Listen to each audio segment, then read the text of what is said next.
Welcome in to the 48 Minutes podcast on Believe, presented by Bet Online. I'm Ross Geiger, joined alongside Bruce Bernstein of Pure Hoops Media and World B, Michael Freer. This is episode number 83, the Mikal Bridges episode, who made NBA history just last season as he played 83 games rather than the standard 82 in the regular season. Due to the Blockbuster trade that sent Bridges to Brooklyn for, of course, Kevin Durant. Before we get into our opening tip, just a quick reminder, with NFL playoffs right around the corner and the NBA season in full swing, BetOnline has you covered with all the up-to-the-second odds, news, and scores. With additional odds, lines, trends, and info on both desktop and mobile, you can access the world's best wagering information anytime. Head there today and get in on the action and see all the updated odds. Remember to use our promo code BELIEVE, that is BLEAV, to receive your 50% welcome bonus on your first deposit. Bet Online, where the game starts. And tonight, Bruce, I'll start with you for our opening tip. Thank you, Ross. How you doing, World B? I'm reporting to everybody from the Delray Beach, Florida Bureau right now, as we'll be spending some time down here. Keeping my eye on the league from down here, though, and happy to be here, and promise you I am. It's going to snow in New England. Anyway, Steve Kerr. We're going to start all the way 3,000 miles away from here with Steve Kerr. He feels the Warriors as a team are lacking the grit that they need in order to be a good team. Now, going into Monday night's action, the team's 11th in the West and currently out of the play-in, let alone the playoffs. The simple explanation is that their lack of grit can be pegged to the absence of Draymond Green, who personifies gritty play. Well, while the team definitely misses their emotional engine, their record without him has been better than their record with him. Since starting his current suspension on December 14th, the Dubs are 5-4. Okay, but the only good team they've beaten out of those 5 wins is Boston in that overtime win a couple weeks ago. Their offensive numbers have been good, but their defense is 19th in points allowed. Steve feels that the team chemistry is good, so there's no discord in the locker room. And look, Steve Kerr knows his team as well as any coach could possibly know their team. So far be it from me to disagree with the future Hall of Fame coach. But I wonder if the issue isn't so much a lack of grit as it is that the younger guns in the NBA are finally catching up to the aging dynasty. Great question there, Bruce. And I think I would agree with you there. I think we just got such a mass of young talent out there that it's just kind of catching up to an older group of guys. World B, what do you have for an opening tip? Well, thank you, Ross. You know, my job, one of my jobs I have is to look at statistics in the NBA and look on beyond just your traditional points per game, field goal percentage, and what have you. I tend to try and look for what I call advanced statistics. On this show a lot, I use efficiency. I use effective field goal percentage, another barometer that I feel is a better way to evaluate the team and to see exactly how well they play. But if you're a fan of a team and you really want to see where your team is at in this era of the NBA, all you have to really do is look at the three-point shooting for these teams and see where your team is and to see how good your team either is or is not in this case. It is such, at this point, the way the three-point shot has been utilized over the last 10 years, it's really a fairly simple way to look and see your team. It doesn't work for everybody. The Orlando Magic have a winning record. They're the worst three-point shooting team in the league. But if you look at the numbers right now, of the top 12 teams in three-point field goal percentage, 11 of them have winning records. And if you look at the bottom 12 in three-point field goal percentage, only 2 of them have winning records. So, and I mentioned one of them being the Magic, who, as we're seeing, are slowly sinking down the standings because they simply cannot shoot consistently. And like I said, they're the worst shooting team in the league from three-point range. So going forward, if you're looking come trading deadline, what does my team need? How do we get better? Look and see what three-point shooters are available and see if there's a way to pick these guys up. Because really, if your team's going to be anywhere, it doesn't guarantee a championship. But if it's going to be anywhere, three-point shooting, perimeter shooting is a must in this day and age of the NBA. Well said, there will be, and shooting definitely comes at a premium. We've seen it with a lot of the Miami sharpshooters. Duncan Robinson got paid. Max Strus went on to Cleveland and got paid. So there's not many out there unless you're talking Evan Fournier on that $20 million expiring, which we might get to later. But I'm also going to be safe to assume the Detroit Pistons aren't one of the best three-point shooting teams, are they? Oh, you got that right. The Portland Trailblazers, the San Antonio Spurs, they all, they have a lot of things in common, but one of the things they have is they can't shoot. Yeah. And eventually it catches up with you. And going back to the Orlando Magic, we're starting to see them sink down the standings because at some point teams are going to say, make a jump shot. And if they can't, you're going to see a lot of L's pop up in their column. Well said, there will be, and that is important to keep in mind moving forward. For my opening tip, just want to bring some light to last Wednesday. Senator Herb Kohl passed away at the age of 88. He worked and lived a very successful and widely impressive life, serving 24 years as a United States Senator from Wisconsin. Alongside his brother and father, he was the founder of the popular Kohl's department store chains. And back in 1985, he bought the Milwaukee Bucks in an effort to prevent them from relocating out of Milwaukee. Simply put, he was a savior to the Milwaukee Bucks franchise. On a more personal level, I'm losing my train of thought here, but on a more personal level, I likely never would have considered attending Marquette University if it weren't for him, as I chose to attend Marquette, located in downtown Milwaukee, to be close to the Bucks, which provided me a great chance to get my foot in the door with an NBA organization. With a lot of hard work and persistence, I was able to reach that goal, and better yet, I was able to interact with Senator Kohl on a number of occasions. I'll always remember him as a man of few words, but he greeted all his employees with a smile, positive words of encouragement, and a genuine appreciation for each individual's efforts to make the Bucks organization a great place to work. In 2013, during my second year as a full-time assistant video coordinator for the Bucks, it was announced that Senator Kohl was selling the team with one big caveat. He would only sell the team to new ownership that was committed to keeping the franchise in Milwaukee. His loyalty and care for the state of Wisconsin, and in particular, the city of Milwaukee, had no bounds. In 2011, Senator Kohl announced that he would not run for re-election in the Senate, stating, quote, "The office doesn't belong to me. It belongs to the people of Wisconsin, and there is something to be said for not staying in office too long." Just 2 years later, during the sale process of the Bucks, Senator Kohl would turn down a reported $1 billion offer from Steve Ballmer, who would have looked to move the franchise out of Milwaukee. Instead, Senator Kohl took a $550 million offer from the New York-based billionaires Wes Edens and Mark Lazary, who agreed to keep the team in Milwaukee. But it didn't stop there. Senator Kohl donated $100 million to help build the Pfizer Forum, which is the now state-of-the-art NBA arena the Bucks play in today. But again, it didn't stop there. When the $550 million sale went through, Senator Kohl distributed portions of the sale profits to each and every full-time Bucks employee, myself included. While cheering on and watching my friend Giannis Antetokounmpo win his first NBA championship in 2021 remains a highlight for me, I'm certainly glad Senator Herb Kohl was able to witness it and be a part of the championship celebration prior to his passing.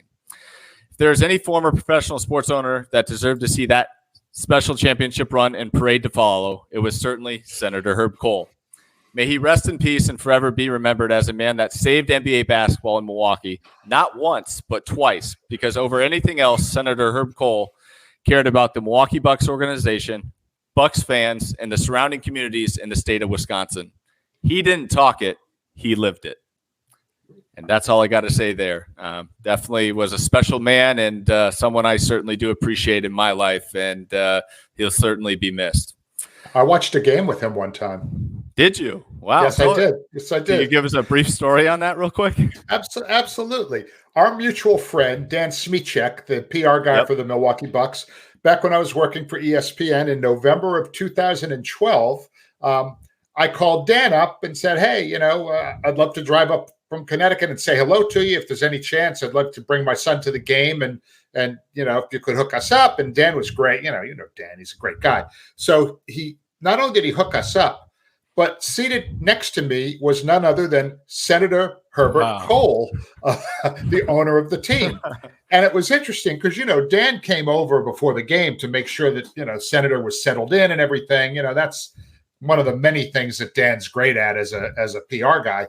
And, he introduced us and I knew who Senator Kohl was, but he was super nice. And again, he didn't say very much when we were watching the game because he had this laser focus. It was almost, I was trying to figure out if I should read anything into this, but Scott Skiles was the coach at the time. Okay. And we were sitting directly behind the Bucks bench, probably about 10 rows up. Okay. So, perfect view. And he was like dialed in on Scott every time out. He was intently focused on Scott Skiles. The Bucks had a really good game that night. I remember that they won. And I just went back on Basketball Reference to see what the score was today. And the Bucks won by 11 points. They had a really good game. I remember Larry Sanders was good in that game. So what I remember about him was he was like every man. He walked in there. He had that Milwaukee Bucks hat on. He had on like a, kind of a winter parka, just casual dress. Wasn't, there was no entourage, no nothing, just Senator Kohl. And I just thought to myself, here's a remarkable human being that looks as normal as the next person. Forget about the fact that he owned the team. How about the fact that he was a senator for 24 years? And how about the fact that the store chain that he founded after Walmart is probably the second most popular retail chain in the entire United States? Okay. Yeah. Just a remarkable, multi-level, amazing man, Ross. And you're very fortunate. I spent one evening with him. You had a much larger sample size. Yeah, no, definitely very grateful for my time with him and certainly won't forget him anytime soon. Now, as we get to our first half here, fellas, we had our first trade of the season, and I got to say it was a quite significant one. And this past weekend, the New York Knicks traded 23-year-old and former third overall pick in 2019, RJ Barrett, 24-year-old and former 25th overall pick in 2020, Immanuel Quickley, and the Detroit Pistons 2024 second-round pick, which for once is a very valuable second-rounder that we'll talk about later, to the Toronto Raptors in exchange for 26-year-old and former 23rd overall pick in 2017, OG Anunoby, 24-year-old and 20th overall pick in 2020, Precious Achiewa, and 25-year-old and former 29th overall pick in 2020, Malachi Flynn. So, World B, you're our Knicks guy here. Lots to break down with this trade. Lots of former first rounders in this deal. As our fellow Knicks fan here, what was your first reaction? I wasn't surprised because if you've been following the Knicks or following the NBA, the connection's been there for a while. I was surprised to see the Knicks do business with a team that they're suing. That was an interesting little side. Only the Knicks could pull that one off, I suppose. So that was the Knicks being the Knicks in that regard. But from on the court standpoint, I wasn't that surprised that the deal happened. The Knicks gave up some stuff. That's how trades work. You got to give up stuff to get stuff. Yep. And clearly, Tom Thibodeau was not happy with the direction of the team defensively. That's the best way to put it. Why would you trade for a guy who can be a free agent at the end of the year? You're going to try and sign if he does well. You want to boost up your defense. You're seeing the season start to slip away a little bit, or you're starting to fall further back in the East because your defense stinks. It's been getting worse and worse since his first year there. They had top 5 defense his first season with the Knicks, and it's been getting worse and worse and worse. And he's a defensive guy, so this I'm excited about seeing what's going to happen coming up. Is it going to have the same impact that Josh Hart had last season with the Knicks? All right, Bruce. What was your reaction? And let's start off talking about the big prize in this deal, OG Anunoby. Guy was second team all defensive last year. He's an incredibly effective wing defender. He's your classic 3-and-D type of guy. He has the reputation of being a great teammate. Okay. But, there was some rumblings during the offseason that in Toronto, he wanted to be a little bit more involved in the offense. He wanted more touches. And, Now he's playing with ball stopper Julius Randle and Jalen Brunson, who controls the ball for them. They really, if they're smart, and Jalen Brunson's smart, I'm not so sure if Randle is going to be on board with this, but Brunson is going to make sure that OG gets some quality touches. Because if you're going to expect a guy to go out there and just guard people like he guards them, you've got to reward him. It's like when a big man runs the floor, you got to get him the ball. Well, when a guy like Anunoby, who is a capable three-point shooter, I mean, he had 17 points in his debut, which is a little bit above his average. He's going to be highly motivated too. I mean, everyone says he can be a free agent. Well, he actually has a player option for next year. So he is technically signed for another year. But look, it's for $19.9 million. Okay. So if he does well for the Knicks and they do well, he can just kind of say, all right, forget that. I'm going to go get me some money.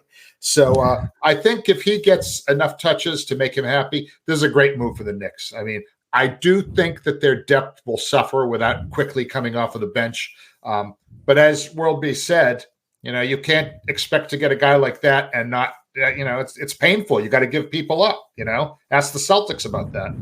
Yeah, and Bruce, I'm glad you mentioned the fact that he wanted more touches in Toronto, because he's certainly going to get that in New York, and he's going to be counted on to score, especially with Quickley gone, Barrett gone.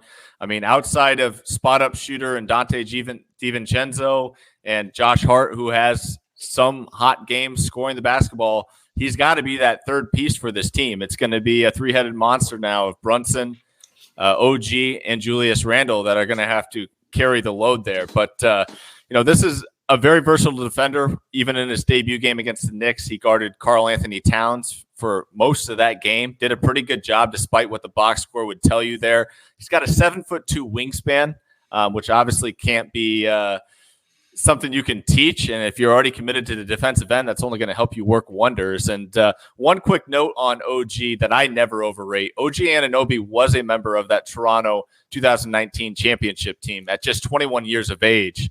And just his second year in the league, where he did average a tick over 20 minutes a night. So he does have championship experience, which could go a long way with a team like the Knicks, where I don't think there's many people in that locker room that can say the same there. World B? Yeah, a couple things about him here. When he was his first game the other night, when he was on the court, the Knicks held the Timberwolves well under a point per possession. Anytime you're doing that, you're playing great defense. Now, Minnesota is not going to be confused with the Celtics when it comes to offense, but you hold a team under a point per possession, you're doing really good. When he was on the court, they did that. So that's something to keep in mind, his impact already on defense. Bruce mentioned about his three-point shooting ability. He is a good three-point shooter in certain spots. They're going to look for him in the corner. That's where he's going to be situated on offense and get the passes when Brunson drives, when Randle gets a double team or whatever the case. They're going to be looking for him in the corner. He shoots about 46 or 47% on corner threes. From the above the break area, he's making less than a third, about 31%, 32%. So he is capable if you put him in the right spot. Now, I agree. He's going to be needed scoring or whatever, and their depth is a concern when you get rid of a potential sixth man of the year in Quickley. But you're going to drop DiVincenzo back to the bench role with him and Hart. That's a pretty good bench to come off. They got to get healthy again. I don't know if Mitchell Robinson's going to be back this season. That's another reason why I'm sure we'll talk about Precious, that they picked him up for depth, because they really don't have any in that middle outside of Hartenstein right now. Yeah, and you mentioned his corner three ability being about 46%, which is quite impressive there. That's where you really want OG, is in the corner. Where does Jalen Brunson and Julius Randle tend to operate? Julius Randle's on the elbows, and then Jalen Brunson's at the top of the key. So you need a kind of a slasher cutter, as Bruce I think alluded to, was the fact that Julius Randle is going to get some double teams, and they're going to need someone slashing on the baseline. So I think he can be a beneficiary of all the attention Jalen Brunson and Julius Randle are going to get within their offense already. Don't forget. I mean, he was coached for most of his career by Nick Nurse, and Nick Nurse guys tend to be really good when it comes to those sort of things like cutting along the baseline and just the high IQ type plays. Yep. And then you kind of already teased the second one here, Precious Achiewa will be. I've always been a fan of Achiewa since I watched him first play in the Nike Hoop Summit. He went on to play 1 year at Memphis. He's only 24 years old and is now on his third NBA team, which sounds like a major red flag. But let's not forget that he's now been involved in two major trades. The first being the deal that sent Kyle Lowry to Miami. And then, obviously with Mitchell Robinson now due to injury, you can call me crazy, but I think Achiewa was being included in this deal was absolutely a must do. This absolutely mattered to the Knicks to get Achiewa in this deal with Mitchell Robinson out. Now he can help relieve some of the minutes from Isaiah Hartenstein. And I think Achiewa is a 6'8" big who's got some versatility. He's comfortable guarding out on the perimeter in pick and roll situations. And, I think he might surprise some Knicks fans. What are your thoughts with that, World B? Oh, I absolutely do. I totally agree with you. They had to get some depth there. I mean, they signed Taj Gibson off the for lack of a better phrase, scrap heap to provide depth. They did, he went back to one of, Tibbs went back to one of his favorite guys who, is a fine, capable backup for a certain amount of minutes. But now you just got younger and you got a guy who can defend in the middle. And yeah, they absolutely need him. Hartenstein has been very good in that starter's role. But I always say this about baseball players who are traditionally role players who have a good week or two because they're starting because somebody's hurt, and then the calls come in from the fans. Oh, why don't you play this guy more? Whatever. Because he's a role player. That's what role players do. The numbers will bear it out. And Hartenstein's been great. I love watching him play. I think the offense works great, but you got to watch his minutes. You can't have him on the court for 30, 35 minutes every night. You're just not going to be as successful, I don't think. I think he's going to get some time going forward and provide some depth there. They clearly need it. And there's some guys in that rotation for the Knicks, like Deuce McBride, go West Virginia, that will have to he's going to get a little bit extra time. He just re-signed a deal there for 3 years, and by NBA standards, small change, but not by this panel's measurement. But I think they're going to give him a shot to see if he can play some more minutes and how effective he's another defender. And now, if the Knicks want to make it in this conference and make a serious run, they got to fix the defense, and getting some of these guys is the first step. I would think he would also be able to get some minutes backing up Randle at times as well. Yeah. I mean, he can play 4 and 5. My concern with him when you put him into the 5 position, he's like 6'8", and he's a physical presence, but he's not like one of those long, like Mitchell Robinson type rim protectors. So their perimeter defense is going to have to really be good, and Anunoby's going to definitely help there so that guys can't get to where he won't be able to block their shots. Yeah. No, I mean, he does beat Taj Gibson, though. I think we can all agree with that, especially at this day and age. Taj Gibson's older than me. Yeah. And real quickly, him too. I've watched him play. He's been a serviceable guy, but there's a reason he's on the team. They're desperate for big man depth, and this, if Precious is as good as he can be, he's going to get the minutes. Yep. And before we get to the Toronto aspect of this, Malachi Flynn, obviously not sure how much he'll play at all, as you mentioned. Deuce McBride just got that 3-year deal from the Knicks. But I will say this, he's kind of always given me Peyton Pritchard type vibes, a guy that's really just not had a chance to show what he can do. Maybe he'll get his chance, maybe not, but whatever. Bruce, give me your thoughts here on RJ Barrett. Obviously, he was a key return piece for Toronto. What are your thoughts on him getting a chance to go home and suit up with the Raptors? Well, he grew up rooting for the Raptors. He's a native of Toronto. He's only 23 years old, okay? Number 3 overall pick in 2019 behind Zion and Ja. He's put up some good scoring numbers during his career, but I think New York fans really expected much more from him than what he was able to deliver. With a less demanding fan base in Canada, you would think he would be more comfortable and hopefully will be able to flourish, but it could also go the other way where it becomes like, well, I got a whole lot of cousins that I didn't know I knew about, and they all want tickets. And, it's the whole hometown thing where there can be distractions, that would cause him to, have issues. I mean, look, it happens, right? Yep. So the question there is he going to be able to lock in and say, okay, tell his family and his friends, whatever, it's business for me now, and I got work to do. I think some guys, they just need a change of scenery sometimes. I mean, maybe that's what this guy needs. Yeah, and World B, I mean, I think for RJ's sake, a fresh and familiar change of scenery, being that it is Toronto, is going to pay big dividends. Had a good first game to get started off on the right foot, scoring 19 points on 6 of 12 shooting.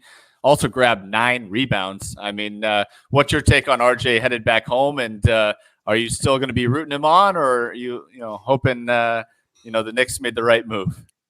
Well, I'm hoping the Knicks made the right move. RJ, he was one of my favorite guys to pick on during while we've been doing the show. He just was. He's a shooting guard who can't shoot. That's kind of and a starting shooting guard who can't shoot. That's hard to do in this league.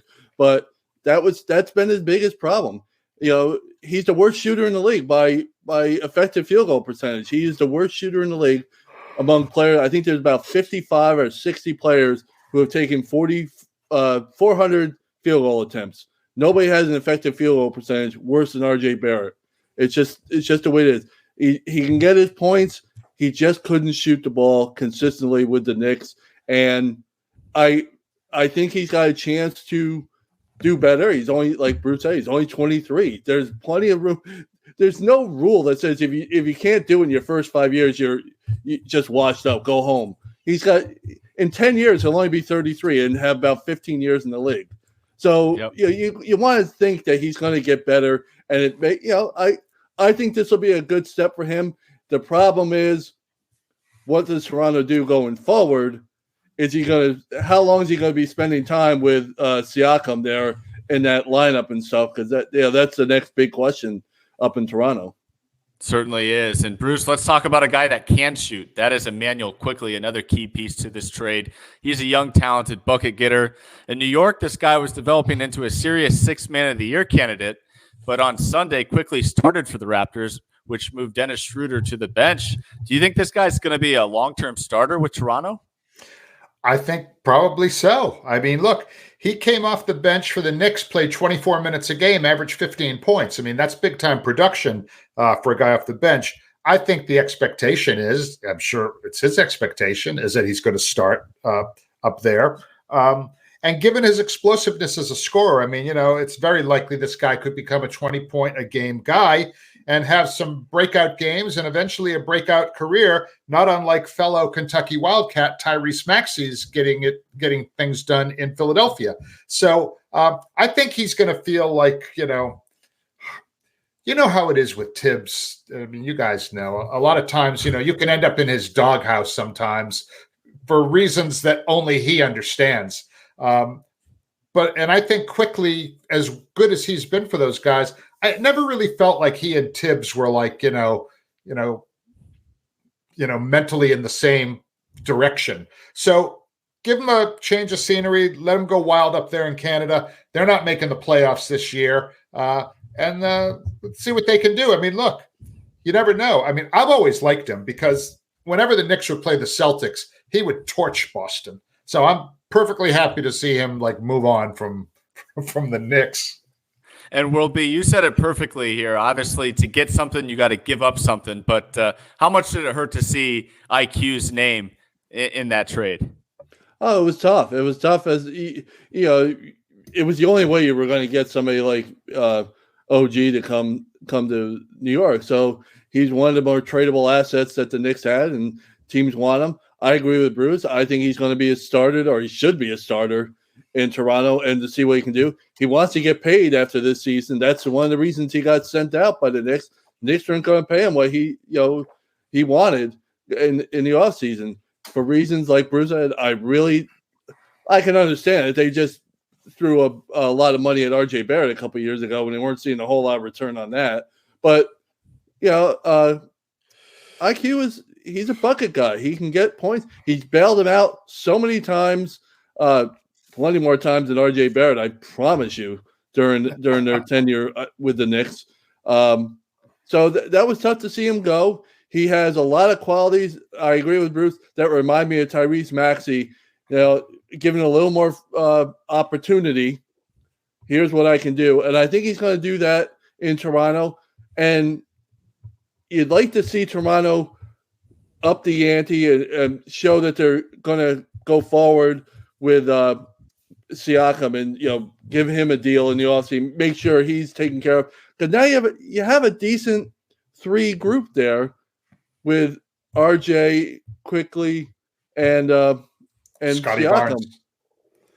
And Scotty Barnes. And Scotty Barnes was having an excellent season. One of my favorite players turned around this season to watch.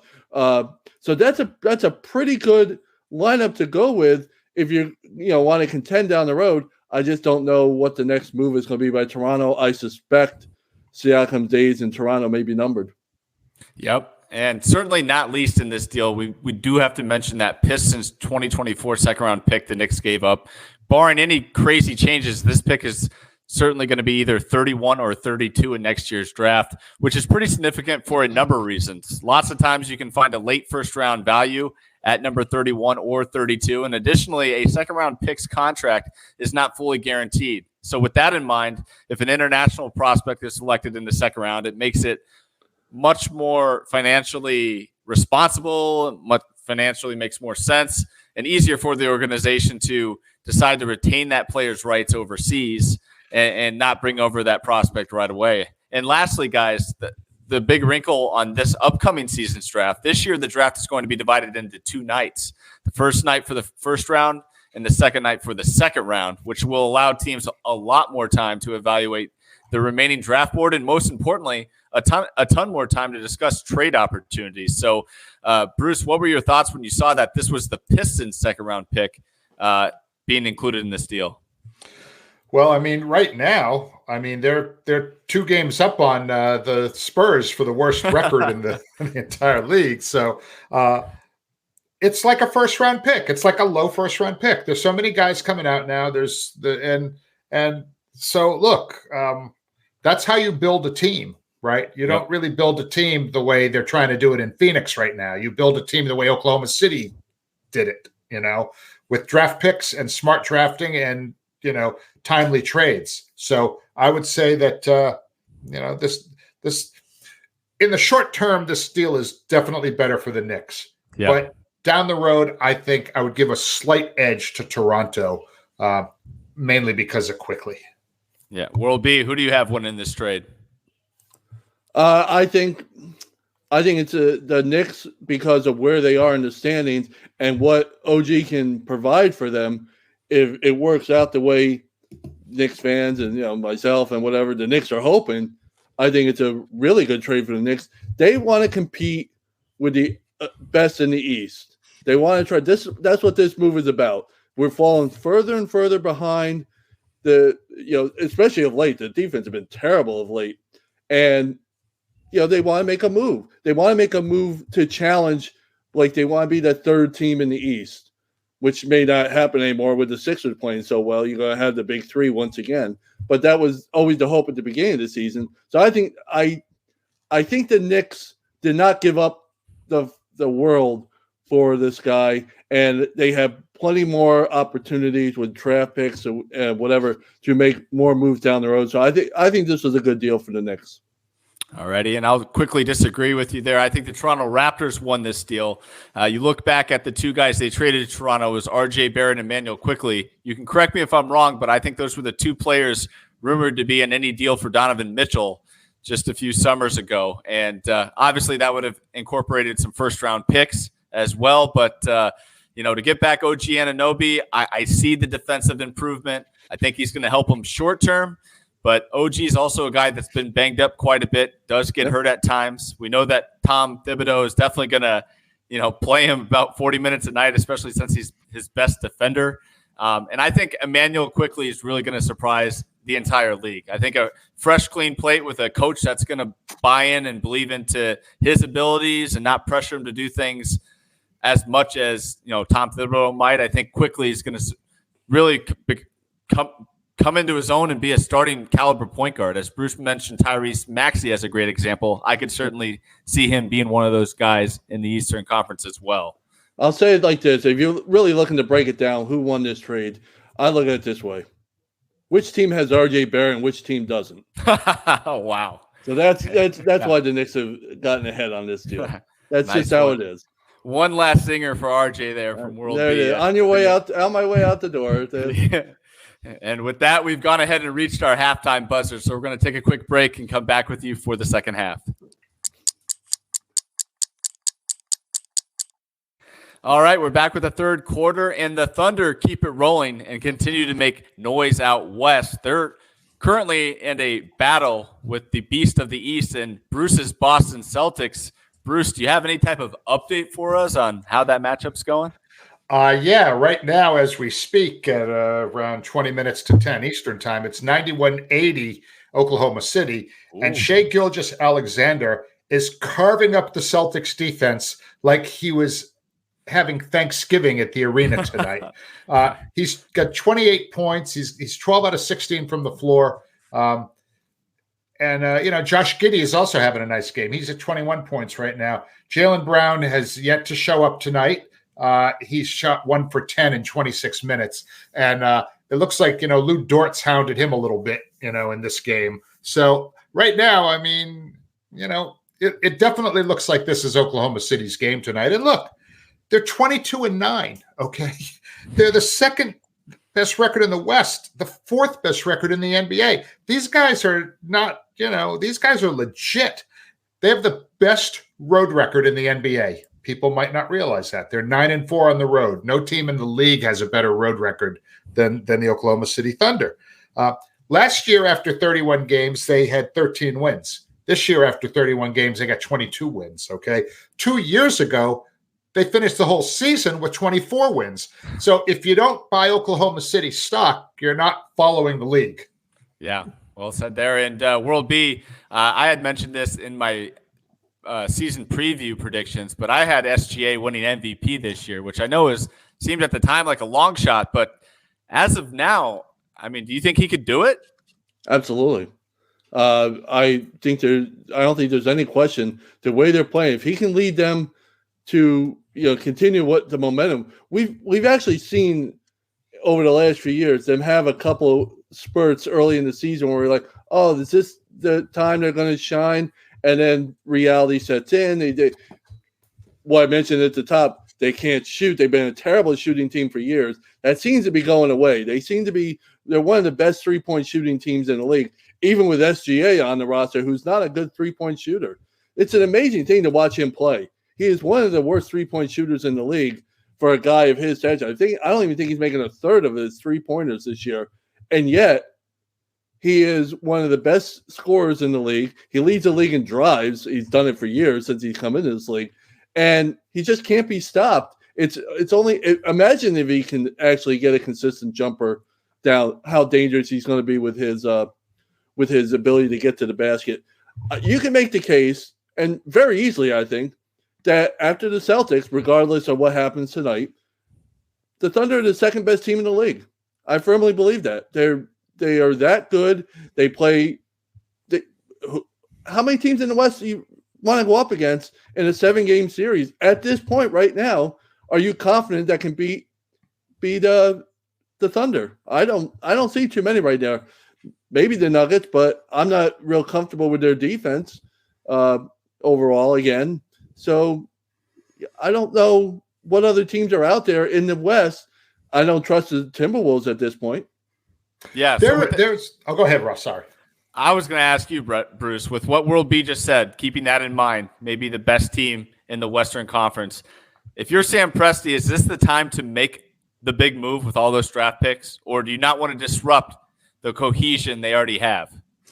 They've been extremely cohesive this year. They've had very good health. They've mostly had their starting lineup together for not every game, but I'd be willing to bet, and I didn't do the research on it, but I'd be willing to bet their up there, high up in the league as far as having their top starting lineup intact the most games. I mean, look, World B, I think, slightly undersold their offensive the season that they're having. They're number one in three-point shooting percentage-wise. Number one in the league, okay? As a team from the floor in general, they're shooting a tick under 50%, 49.9%, okay? That's number three in the league. They're number four in points scored. They're the best free throw shooting team in the league. As a team, they shoot almost 84% from the free throw line. That's silly, all right? Yeah. Miami's the only team even close, okay? And they're a very strong defensive team as well. I mean, look, opponents shoot just 44.3 from the floor, number one in the league. I've said it a million times. That's the defensive stat, according to people who know the game. They're tied for number one in block shots, okay? They're fourth in steals. They're third in scoring differential. Their biggest flaw, and if you're talking about some kind of a move that Sam Presti should make, they need to be better rebounding team. They're not a good rebounding team. So if there's somebody out there that can get them some boards, that can play meaningful minutes and help them control the boards, there's no question that they have the potential for a deep playoff run. Yeah, real quickly here, Will B. I'm going to ask the same question to you. Would you make a trade, and is there a player you have in mind that could really fit into the nucleus in Oklahoma City? I don't know if I would make one at this moment because they are playing so well. And as you mentioned, with all these draft picks and how young they are, the future isn't now. It's, the future is really the future. There's some teams where the future is now. Phoenix, yep. The future is now. The window is now. This isn't the window for Oklahoma City is this year, next year, the year after. Let's compete the way the Celtics compete every year. Let's compete the way the Bucks compete every year. Let's be one of those teams. And it's a tough call. At this point, I'd say no. Okay. Well, I think you got to make a move because you can't pay all these young players. I mean, the salary cap would just go through the roof to pay all these guys after their rookie deals are up. But Bruce, great point there on the free throw percentage. And a lot of that credit has to go to their big man, Chet Holmgren. You mentioned Miami Heat as well. That's Bam Adebayo. I would almost guess that Philadelphia is probably third because of Joel Embiid. But the center has a lot to do with those team free throw percentages. And a lot of credit should be given to the Rookie of the Year at this point in my eyes. World B? Real quick, the free throw shooting is impressive. It's on pace to be an NBA record, I believe. It's going to be up there. And the one problem is they don't get to the line that much.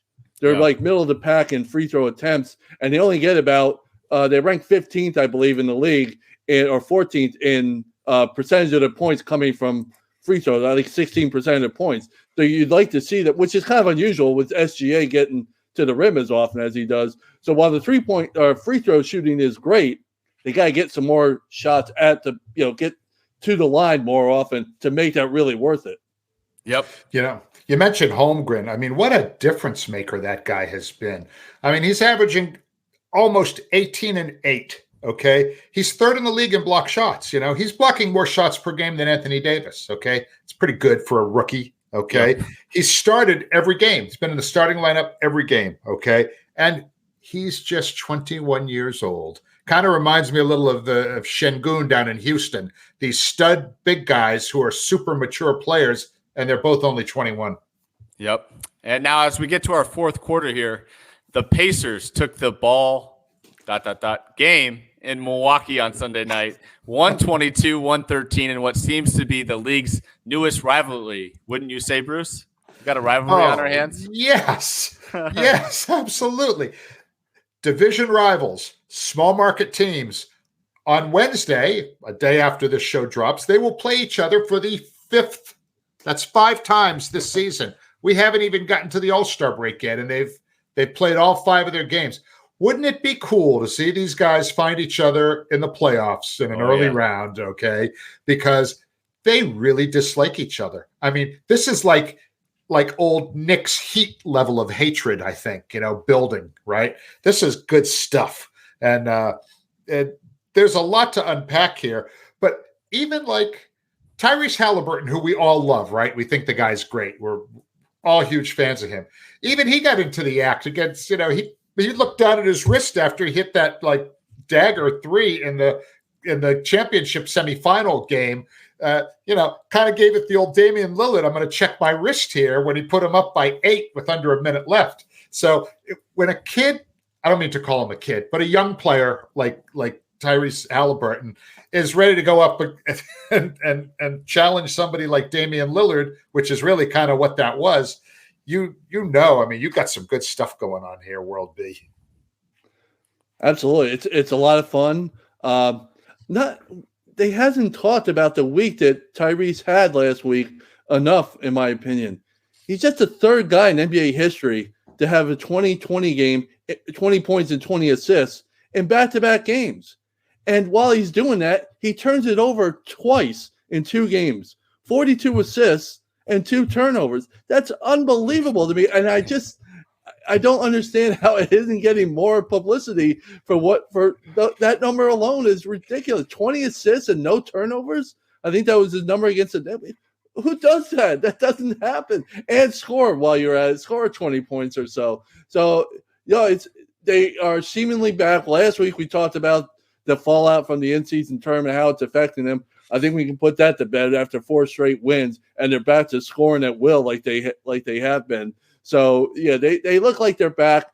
Their last loss was to the Magic. I guess these days, losing to the Magic is their wake-up call for the way that Orlando's playing these days. So they've seemingly got it back on track, and they keep scoring the way they score. Good luck trying to keep up with them. Yeah. Hey, Ross, your guy Giannis. I mean, we're going to talk about that 64-point game and the fallout on that. But people forget he also had a 54-point game against Indiana this season. And in the 4 games so far, he's averaging 46. So, he's haunting Miles Turner's dreams. Oh, he absolutely is. And I feel like he's been dominating the Pacers for years now. You go look at his highlight reels throughout the course of his career, and he's just throwing down sledgehammers left or right on the Indiana Pacers. But I actually came with a quick pop quiz question for both of you here. So the first person to answer correctly wins. In the month of December, Giannis averaged 32.5 points, 11.5 rebounds, 6.8 assists, and shot 61.6% from the field for the full month of December. Only one other player in NBA history has done that for a full month. Who is it? First to answer correctly wins. Giannis. Wilt Chamberlain?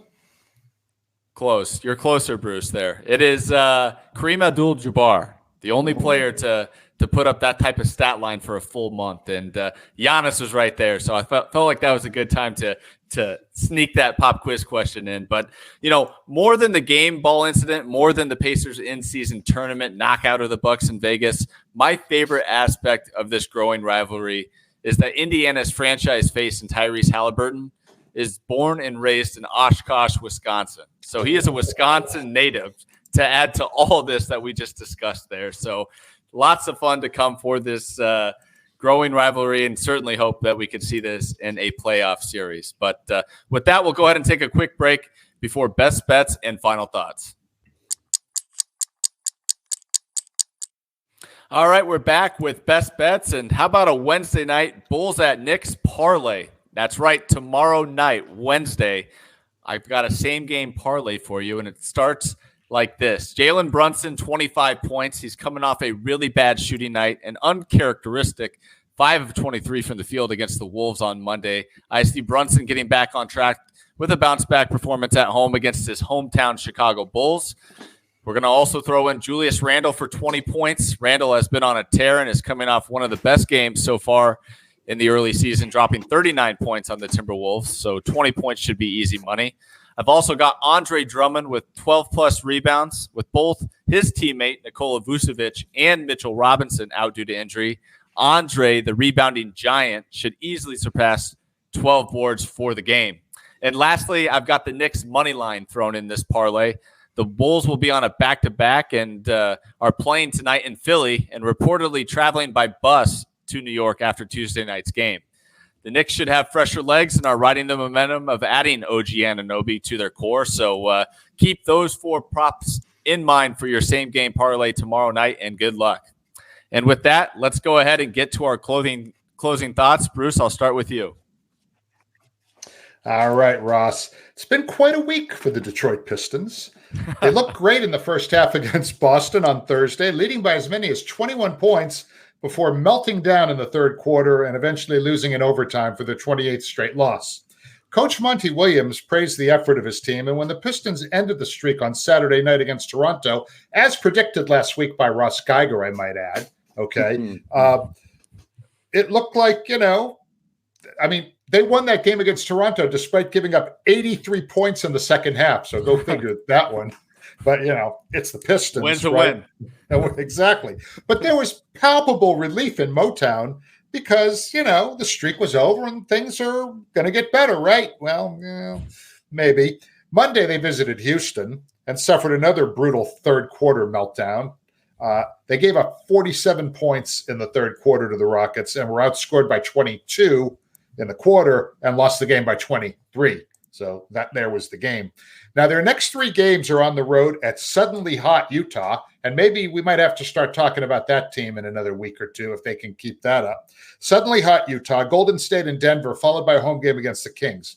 So relief may be still a week away from Wednesday night when the Pistons host the Spurs, who have the second worst record in the league. And you may recall that the Pistons and Spurs, whose combined record this year is 8-57, played each other in the 2005 NBA Finals. But as former Celtics coach Rick Pitino might say, Chauncey Billups and Tim Duncan ain't walking through that door. They certainly are not, and that should be a fun matchup there between the Spurs and Pistons next week. World B? Thank you, Ross.